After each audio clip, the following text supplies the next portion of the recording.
প্রিয় মানুষগুলো, দেখুন বাজার থেকে কি নিয়ে এসেছি। ভাই রে ভাই, সকালবেলা গেছি বাজারে, দেখি এত সুন্দর মাছ। সত্যি অনেক দাম, তারপরেও টাকা পয়সা কম ছিল, তারপরেও নিয়ে এসেছি। দেখলে মনটা জুড়িয়ে যায়। সত্যি শুধু কি বড় দেখলেই ভালো লাগে, ছোট দেখলেও ভালো লাগে। বিশ্বাস করবে না, অসাধারণ মাছ দেখেছেন। এত সুন্দর মাছগুলো, দারুণ। তো এই সুন্দর মাছের রান্না না দেখালে বলুন তো হয় কি। এই মাছের হচ্ছে রান্না দেখাবো, সাথে হচ্ছে আমি আর একটা রান্না দেখাবো। এই দেখুন মজার রান্না, এটা হচ্ছে সবচেয়ে মজার রান্না, কলাই শাক। এটা হচ্ছে মাছ ছোটবেলা রান্না করতে এত মজা, তো খেতে অসাধারণ লাগতো। শাকটাকে একেবারে কিচিরমিচির করে কেটে নেব, আর এই মাছটাকে আমি এখন কেটে নেব। দেখতে থাকুন, অসাধারণ কিন্তু। সবার আগে আমি শাকগুলোকে কিচিরমিচির করে কেটে নেব।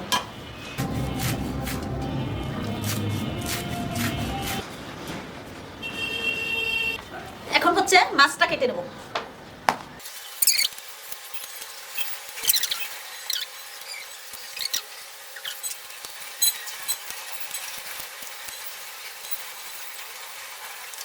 মাছ তো কেটে বেছে নিয়ে এসেছি বন্ধুরা, এই দেখুন কত সুন্দর করে। মাছগুলো কিন্তু আমার খুব সুন্দর লাগে, ছোট মাছ আমার কাছে ভালোই লাগে। একটা মরিচ, লাল মরিচ দিয়ে দেবো, তাতে হচ্ছে লাল মরিচ দিয়ে সর্ষে বাটা, হলুদ সর্ষেটা বাটা দিবেন, তাহলে ভালো হবে। হলুদ, স্বাদ মতো লবণ, একটু জিরে বাটা, সরিষার তেল, সুন্দর করে মেখে দিব।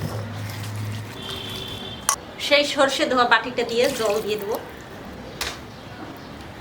হয়ে গেছে, চুলোতে দিয়ে আসি, চলুন। এই দেখুন প্রিয় মানুষগুলো, দিয়ে দিয়েছি অলরেডি, ঢেকে দেবো। আস্তে ভাবে রান্না করবো। প্রিয় মানুষগুলো, ফিরে আসছি 25 মিনিট পরে। কি সুন্দর গ্রাম। যারা 5,000 টাকা কেজি ধরে ইলিশ খান, তারা এইটা খেয়ে দেখবেন কেমন স্বাদ। সত্যি অসাধারণ, একেবারে রেডি। চুলা অফ, ঢেকে দিন। দেখুন তো কেমন হয়েছে, কত সুন্দর। একটু কালারটা না দেখলে সত্যি আপনারা বুঝতে পারবেন না, অসাধারণ। তো এইভাবে সবাই করে খাবেন। কলাই শাক, কলাই শাকটা ভেজে নেব, দেখতে থাকুন। তেলটা গরম হয়ে গেছে, দিয়ে দেবো কয়েকটা জিরা, বেশি না, সামান্য। দিয়ে দেবো একটু সামান্য আদা। ভাজা হয়ে গেছে, দিয়ে দেবো কলাই শাক।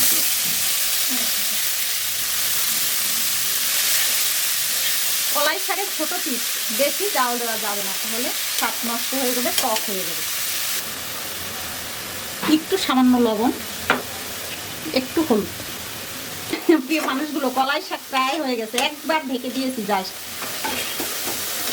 ভগবান শ্রীকৃষ্ণ বলেছেন, আমি কারো ভাগ্য বানাই না, প্রত্যেকেই নিজের ভাগ্য নিজেই তৈরি করে। তুমি আজ যা করছো তার ফল তুমি ঠিকই পাবে, এবং আজ যা তোমার ভাগ্যে আছে সেটা তোমার আগের করা কর্মের ফল। তো প্রিয় মানুষগুলো, রান্না করতে করতে আসলে কত কথাই মনে পড়ে যায়, সেই বাস্তবতার কথা, সেই ধর্মের কথা। তো কিছু কিছু বলি, আপনারা অবশ্যই শুনবেন। প্রিয় মানুষগুলো, এই যে সামান্য চালের গুঁড়া হয়ে গেছে, কলাই শাক ভাজা, এই চালের গুঁড়াটা আমি এখন দিয়ে দেবো। কত সুন্দর বলুন তো, এটা গরম গরম ভাতে আর কিচ্ছুটি দরকার হয় না। সত্যি ছোটবেলা মা করতো তো, তাই খেতাম। চুলাটা অফ করে দিলাম অলরেডি। দেখুন তাহলে প্রিয় মানুষগুলো, আমার দুটো রান্নাই রেডি। দেখুন তাহলে প্রিয় মানুষগুলো, আমি হচ্ছে পরিবেশনটা দেখাচ্ছি, খাওয়াটা আসলে দেখাতে পারবো না। এখানে হচ্ছে সেই নরসিংদীর ছিমঘাটি ছিমলারা। আসলে ছিমলারাটা আমার এত পছন্দ হয়েছে, দারুণ। আমি কিন্তু প্রায়ই খাই এখন, সেই মজার খাবার। এটাকে আমরা বলি কলাই শাকের পিটুলি। এই যে এটা থাকলেই হয়, আর কিচ্ছুটি লাগে না। ভাতও গরম একেবারে।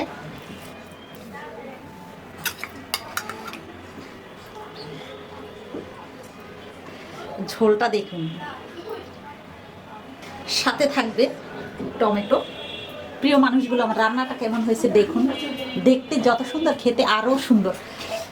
তো সবাই এভাবে খাবেন, খেতে কিন্তু অসাধারণ হয়েছে। আমার মেয়ে পরে খেয়ে নেবে, আসলে আমার সময় নাই, ডিউটিতে যাব। তো সবাই অবশ্যই প্লিজ রিকোয়েস্ট করছি, আমার ভিডিওগুলো দেখবেন, লাইক কমেন্ট শেয়ার করবেন, সাবস্ক্রাইব করবেন এবং ফেসবুক পেজে ফলো দিবেন। আর অবশ্যই আমার পাশে থাকবেন প্লিজ প্লিজ, আমাকে একটু ভাইরাল করে দিন। আর এই সুন্দর সুন্দর রান্না পেতে হলে, সুন্দর সুন্দর কথা শুনতে হলে অবশ্যই আমার পাশে থাকতে হবে। আজ এ পর্যন্ত, পরবর্তী ভিডিও নিয়ে আসছি, ততক্ষণ থাকুন আমার সাথে।